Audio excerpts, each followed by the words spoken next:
Just by way of, my name is Jim Osterman.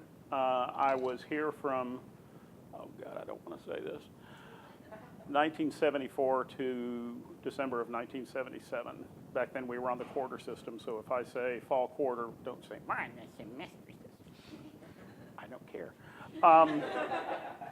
I was a theater major for about a year until I realized that I had no talent. And then I needed to stay in the department. And back then, not the journalism school, but the mass communication school was over with the speech folks.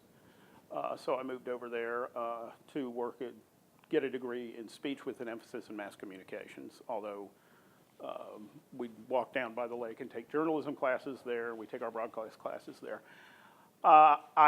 Started in sophomore year, I worked at the Georgian as sports editor. So we type our stories, they would get input down at the Statesboro Herald, and then they would wax the back of the copy and we'd lay it on the sheets and cut it with an X-Acto knife and all. Yeah, I know, it really sounds like Fred Flintstone. Then I went home to Wilma and put out the cat. And that's how we put the paper out. We had one issue a week. Obviously, no internet. We didn't even, I was trying to think of it when I was driving down here today. I guess there were some early computers on campus then, because we had those big green and white readouts that came off the little scrolls. But we didn't have everything was produced on a typewriter, which was, yeah, I know, there was a lot of whiteout flying around that office. The journalism school back then was two professors, and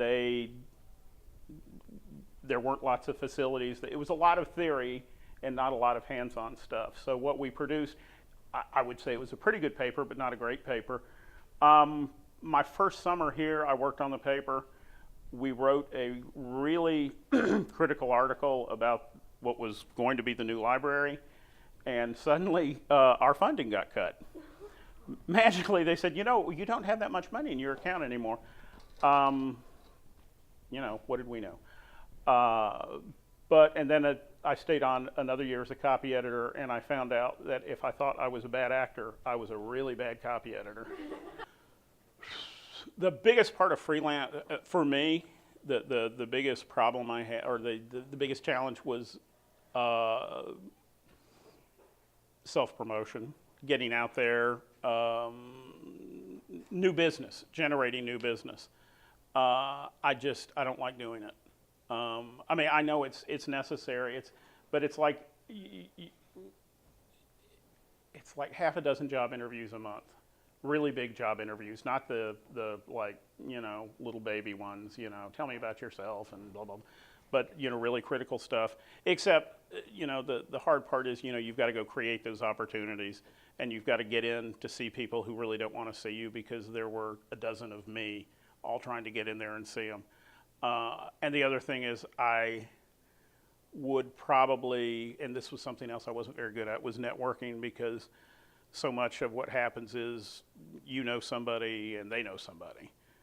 And so that's, how you get in it, or at least get a phone call or get like that 15 minutes as opposed to the guy on the street. Because what I have found is well, first of all, there's a ton of us. It's a great profession, it really is. And getting to write for a living is just a wonderful thing, but there's so many of us. And so if somebody runs an ad, it's like the resumes are stacked to the ceiling. So the guy doing it finds the first 10 qualifiers, and everybody else, the best one might be at the bottom of that stack. So it's, that's the other part of it. I should have been better at networking. I should have been better at new business.